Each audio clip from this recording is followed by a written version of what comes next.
Viewers just imagine सालों बाद खतरनाक ड्रैगन्स जो जमीन के अंदर सोए हुए थे वो पूरी तरीके से जिंदा हो जाएं और सारे इंसानों पर हमला करना स्टार्ट कर दें। आखिर वो कितना डरावना और जानलेवा मंजर होगा। कहानी की शुरुआत में हमें 1990 का समय दिखाया जाता है, जहाँ पर बेन नाम का प्यारा सा लड़का अपनी मॉम कैलिन से मिलने जा रहा होता है। बेन की मॉम घर चलाने के लिए कंस्ट्रक्शन साइट पर काम किया करती थी। बेन बहुत ही ज्यादा निराश होकर अपनी मॉम को ये बताता है कि उसे स्कूल में स्कॉलरशिप नहीं मिली। कैलिन भी इस बात से बहुत ही ज्यादा मायूस हो जाती है क्योंकि अब उसके हस्बैंड उनके साथ नहीं रहते और कैलिन अकेले अपने बेटे की पढ़ाई का खर्च नहीं निकाल पा रही थी। इसीलिए कैलिन चाहती थी कि बेन को कैसे भी करके स्कॉलरशिप मिल जाए। अब यहाँ कैलिन का मैनेजर उसे अपना काम खत्म करने के लिए बुलाता रहता है। कैलिन बेन को थोड़ी देर तक यहीं पर रुकने के लिए बोलकर चली गई थी। दरअसल उनकी टीम को जमीन में खुदाई करते वक्त एक ऐसी जगह मिल गई थी जो अंदर से पूरी खोखली होती है। कैलिन उस पूरी टीम की इंचार्ज होती है, इसीलिए वो इन सारी चीजों की इंस्पेक्शन करने लग गई थी। अब बेन यहाँ पर एक आदमी के पास आकर ये कहने लगा था कि वो अंदर जाने से बहुत ही ज्यादा डर रहा है, इसीलिए उसने मेरी मॉम को बुला लिया। वो आदमी बेन को ऐसे ही मजाक में चैलेंज देता है कि वो अंदर जाकर दिखा दे।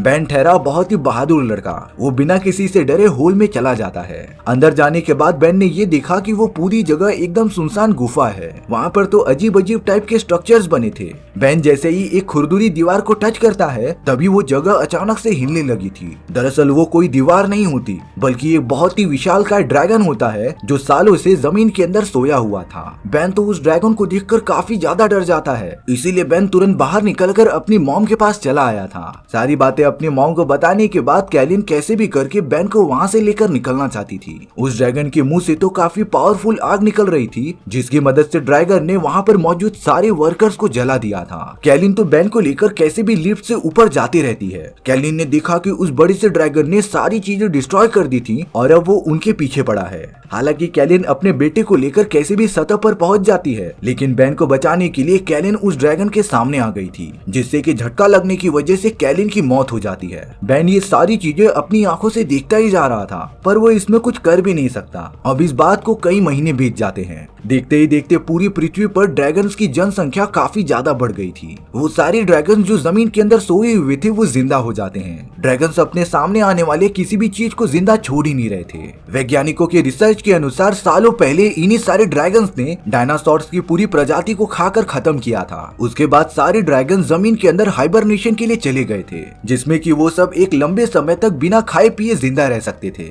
और अब सैकड़ों सालों बाद जब हम इंसान यहाँ पर पनप रहे हैं तब वो सारे डायनासोर्स जिंदा हो चुके थे, यानी कि उनकी पूरी प्रजाति इंसानों को जल्द से जल्द खत्म कर देगी। दुनिया भर की मिलिट्री फोर्सेस उन ड्रैगन को खत्म करने के लिए जगह जगह पर न्यूक्लियर बॉम्ब गिराते रहते हैं। इन हमलों में ड्रैगन्स को कुछ नहीं हुआ, लेकिन चारों तरफ एकदम से तबाही चालू हो गई थी। न्यूक्लियर बॉम्ब की वजह से अर्थ के एक बहुत ही बड़े हिस्से में रेडिएशन फैल जाता है, जिससे कि सारे इंसान लगातार मारे जा रहे थे। अब कई साल इसी तरीके से बीत जाते हैं। यहाँ पर हमें बेन को दिखाया जा रहा था जो अब काफी बड़ा हो चुका होता है। बेन कुछ बचे हुए लोगों के साथ सिटी से बहुत दूर एक किले में आकर रहने लगा था। उन सबकी सबसे बड़ी प्रॉब्लम होती है अपने लिए खाना ढूंढना, क्योंकि अर्थ पर रिसोर्सेज बहुत ही ज्यादा कम हो चुके थे और तो और चारों तरफ खतरनाक ड्रैगन्स भी मौजूद होते हैं, इसीलिए वो सब अपने किले से ज्यादा बाहर नहीं निकलते थे। अब बेन के टीम में से एक आदमी जीत करने लगा था कि वो खेत में जाकर फल तोड़ कर लाएगा। बेन उस आदमी को रोकता रहता है क्योंकि ये बहुत ही खतरनाक हो सकता था और तो और उन लोगों ने जो फसल लगाई थी वो अभी तक तैयार भी नहीं हुई होती है। लेकिन वो आदमी कैसे भी करके अपने फैमिली वालों को खाना खिलाना ही चाहता था, इसीलिए बेन के मना करने के बाद भी वो आदमी अपनी फैमिली के साथ चुपके से चला जाता है फसल में। वो लोग तो बड़े से कच्चे फलों को खा रहे थे,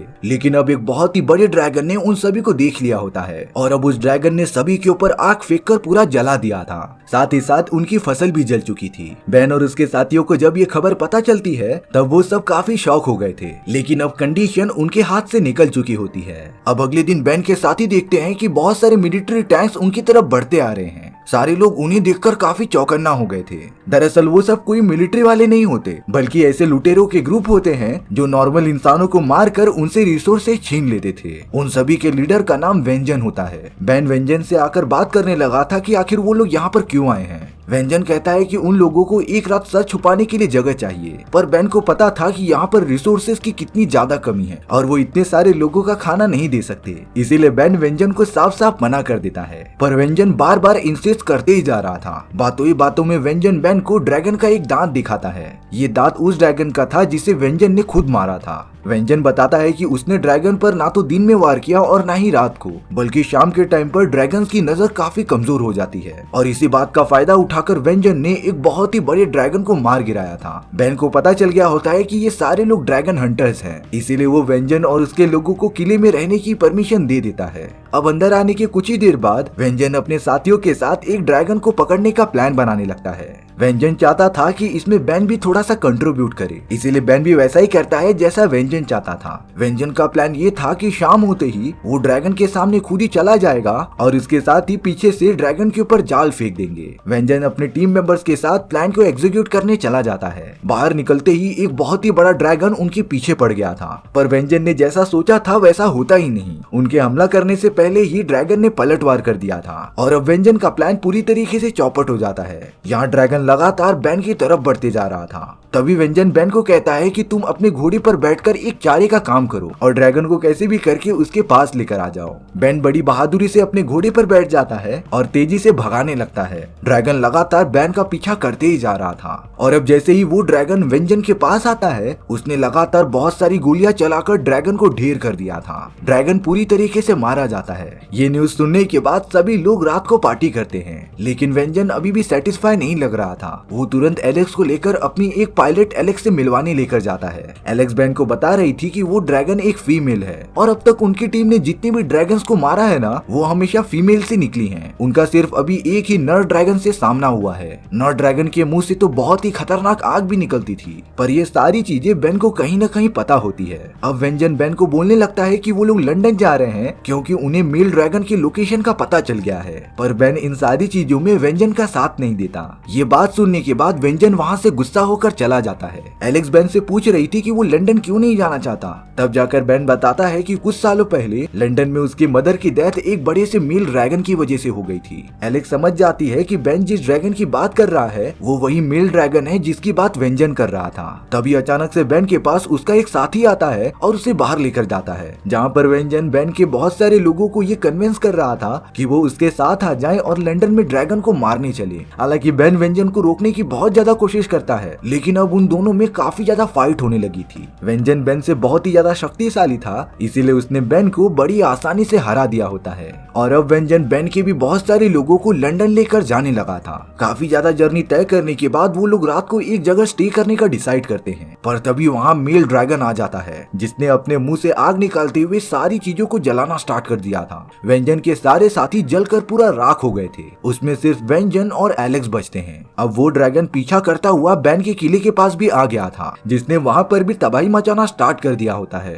बेन को कुछ समझ ही नहीं रहा था कि वो क्या करे, इसलिए वो सारे लोगों को एक बंकर में लेकर जाने लगता है। अब वो सब प्रे करने के सिवा और कुछ भी नहीं कर सकते थे। लकीली थोड़ी देर बाद वो ड्रैगन चला जाता है। बेन जब बाहर आया तब उसे एलेक्स और व्यंजन दिखाई देते हैं, जो बहुत ही ज्यादा डिसअपॉइंटेड नजर आ रहे थे। व्यंजन बेन से कहता है कि वो 100% सही था, क्योंकि बेन ने उससे पहले ही कह दिया था कि वो मेल ड्रैगन उन्हें लंदन पहुंचने ही नहीं देगा। हालांकि इन सारी चीजों से सारे लोग निराश हो गए थे, लेकिन अब बेन ने डिसाइड कर लिया था कि वो सब लंदन जाएंगे और उस मेल ड्रैगन को हमेशा के लिए खत्म करेंगे, क्योंकि वो भी समझ गया था कि अगर मेल ड्रैगन नहीं होगा तब वो सारे ड्रैगन्स और बच्चे पैदा नहीं कर पाएंगे, जिससे कि आने वाले टाइम में ड्रैगन्स की संख्या कम होती जाएगी। बेन व्यंजन और कुछ साथियों के साथ पानी के रास्ते लंदन जाने का डिसाइड करता है। कई घंटों के सफर के बाद वो तीनों लंदन सही सलामत पहुंच जाते हैं। बेन, व्यंजन और एलेक्स ने ये देखा कि पूरी सिटी एकदम से तबाह हो चुकी है और अब बहुत सारे छोटे छोटे ड्रैगन्स बाहर निकल जाते हैं अपना शिकार करने के लिए। उन सभी के जाने के बाद वो तीनों चुपके से अंदर चले जाते हैं। ये वही माइनिंग साइट थी जहाँ पर वो मेल ड्रैगन रहा करता था।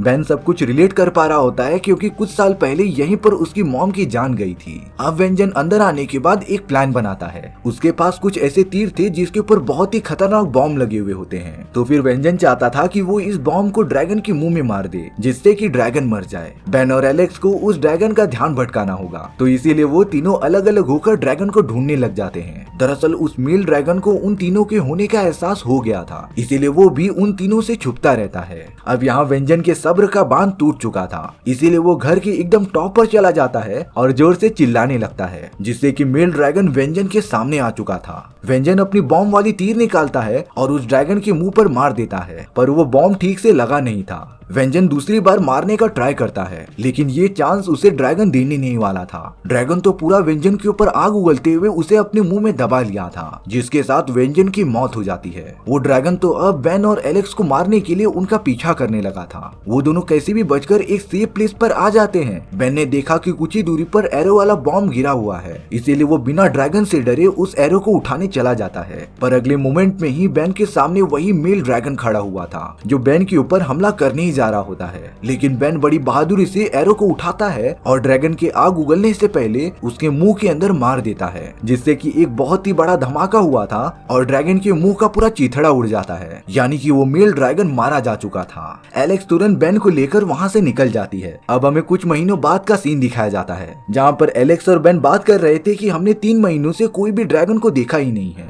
यानी कि मेल ड्रैगन के मरने के बाद कोई भी दूसरा ड्रैगन पैदा ही नहीं हुआ और धीरे धीरे ड्रैगन की तादाद एकदम से कम हो गई थी। इसी तरीके से हमारी ये कहानी यहीं पर खत्म हो जाती है। सो व्यूअर्स, आपको ये स्टोरी कैसी लगी कमेंट सेक्शन में बताना भूलना मत। और अगर आपको मेरा एक्सप्लेनेशन 1% भी अच्छा लगा होगा ना, तो वीडियो को लाइक एंड चैनल को सब्सक्राइब जरूर कर देना, क्योंकि सच में इससे मुझे बहुत ज्यादा मोटिवेशन मिलेगा आपके लिए इसी तरीके की मजेदार स्टोरीज ढूंढ कर लाने के लिए। तो मिलते हैं नेक्स्ट वीडियो में। सी या।